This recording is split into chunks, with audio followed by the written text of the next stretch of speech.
Shabbat Shalom. Shabbat Shalom.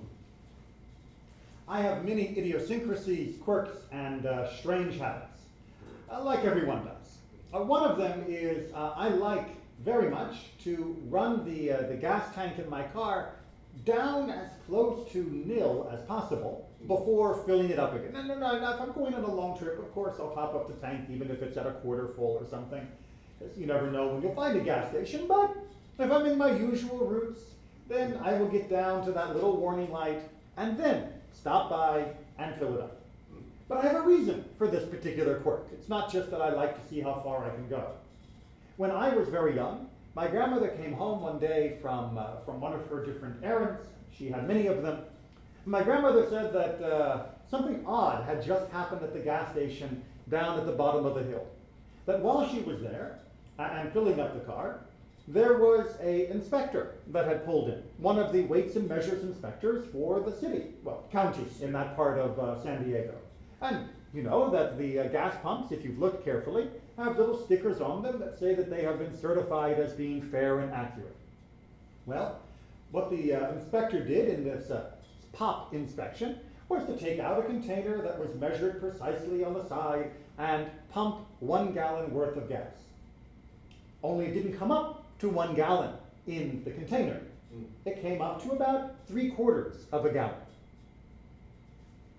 That's a little short. And my grandmother said she could see the shocked look upon the inspector's face as she was recognizing that this pump was putting out only 75% of what customers were paying for. Apparently the owner inside the gas station convenience store kiosk noticed that somebody was actually measuring the fuel coming out of his pumps, and he did not like that one bit. He came storming out of the kiosk and began shouting, ranting, and raving that this woman had no right to be inspecting his pumps. And she showed him her documentation and her official authorization to do precisely this. And he didn't care. He told her in no uncertain terms, and from my grandmother's report, threatening great violence, that she had to leave the property right now.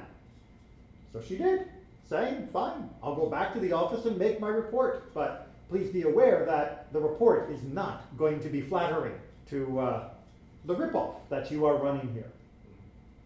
We never filled up our tanks at that gas station again. I bet. Yeah. The Torah makes a big deal about this. The Torah tells us very, very clearly that our weights and our measures, whether it be dry measure or liquid measures, must be accurate. The Talmud goes on to tell us about making sure that we dust our weights properly, that we don't soak them in salt water to try and inflate their weight, that we don't essentially cheat the customers. But the commentaries ask a very astute question, as they always do. Why does the Torah have to tell us to have honest weights and measures? Well, it's a good question because the Torah has already told us, don't steal. It's one of the big 10 commandments and mentioned elsewhere as well. The Torah has told us not to take advantage of each other. That would seem to cover this too. The Torah tells us not to lie. That also seems to cover the crime that's being committed by falsifying weights and measures.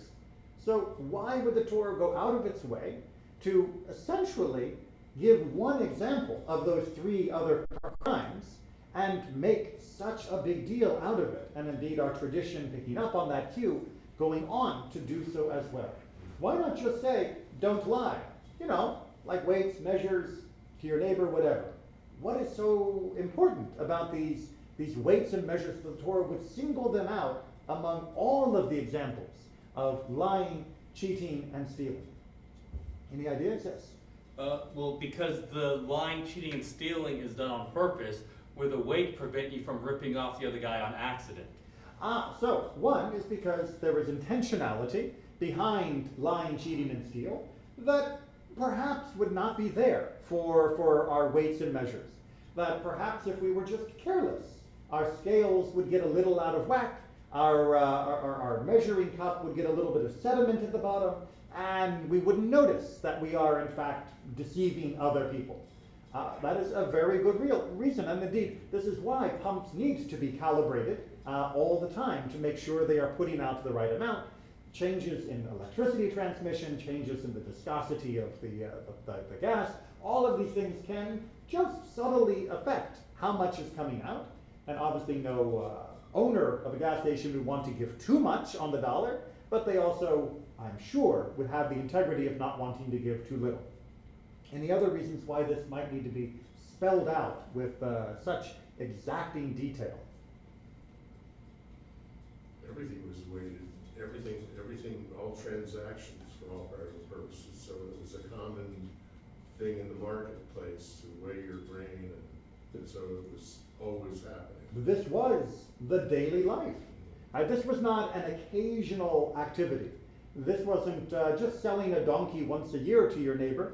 This was something that happened literally every single day, multiple times a day for most people, whether they be the seller or whether they be the buyer. And it was the fabric of the community. In fact, it was the glue of the community. The community supported each other. Someone might be growing barley, the other person might be growing flax, and they needed to exchange so that one could make bread and the other could make clothes. If there was a dishonesty between those two, then the entire community would collapse. There needed to be an assumption of fairness, of honesty, of accuracy, both unintentional as well as intentional, that this had to be proper and checked. We often don't give enough weight, if you'll pardon the expression, to the importance of being accurate and honest in our measurements. Too often we are comfortable with being loose and relaxed. But the Torah tells us that weights and measures in particular, that which we set as a standard which will be shared by everyone, that which we use as a baseline so that everyone understands, presumably, what they are getting and what they are giving, needs to be shared and clear and accurate. Because once we change those baselines, or God forbid, once we lose that shared understanding of what is our baseline, then the society can no longer function. There needs to be this collective responsibility for an accuracy that all people can examine, that each side of the transaction can look at and say, indeed, this is fair. Unfortunately, we can't always take a weight and check it compared to another weight. We don't all drive around with special measured containers in the back of our car to check out every pump before we actually put the gas into our car. Now, I personally let my gas go down low because I know how big my tank is. And then, when I fill up the tank, I can do the math and see whether or not I am being shortchanged by that particular pump. It's a holdover from my grandmother, indeed. But more important than that, we need to respect the institutions and support each other to make sure that we are indeed being honest. Give thanks to those who go around checking the pumps. Give thanks to those who are measuring the tools, who are measuring the tools used to measure the tools. Give thanks to those who continue to find ways to make sure that we can indeed rely and trust upon each other. For that trust may seem to be in the background, but it is the lifeblood of our community. So, Cassie, do you ever find that you're shortchanged, or are the gas stations honest today? So far, I have not had a problem. All right. So far, I have not come across any gas stations that were 75% on the dollar. Thank God. I think maybe we're doing slightly better on that. I believe that from the time when my grandmother had this experience back in the early 80s, the pumps were a little bit more mechanical, which meant that it was harder to tell precisely that someone had been fiddling with it by merely examining the instrumentation.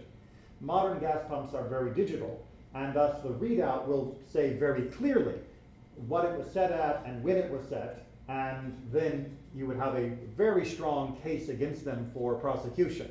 Whereas twiddling the screw here and there was something that was much more subtle in the old days. So far, I have been fortunate and not had a problem, but I'll tell you, every time I pull into a pump, I do check that there is a sticker that says it has been certified recently. Yeah, but word to the wise is we're at the end of the pipeline. Yes. The pipeline comes to tap. and we get our gas, all fuels. And so at the end of the pipeline, there is sediment. Yes, yes. And in the bottom of the tanks in Central Florida, there is sediment. Absolutely, and this is why there needs to be a certain amount of compensation and calibration for the different places a person may be. Well, the issue is your carburetor. Yeah, well, that too, yes. You don't want a clogged carburetor by sediment. And so the word to the wise is to never let it go down beyond 1/4. Oh, never let the gas tank go down? And so if you know what 1/4 is, you know what 3/4 is, so that you can still test. But that makes the math much harder for me. You know the dimensions of Do your you tank. even remember how much it cost a gallon back in the 80s?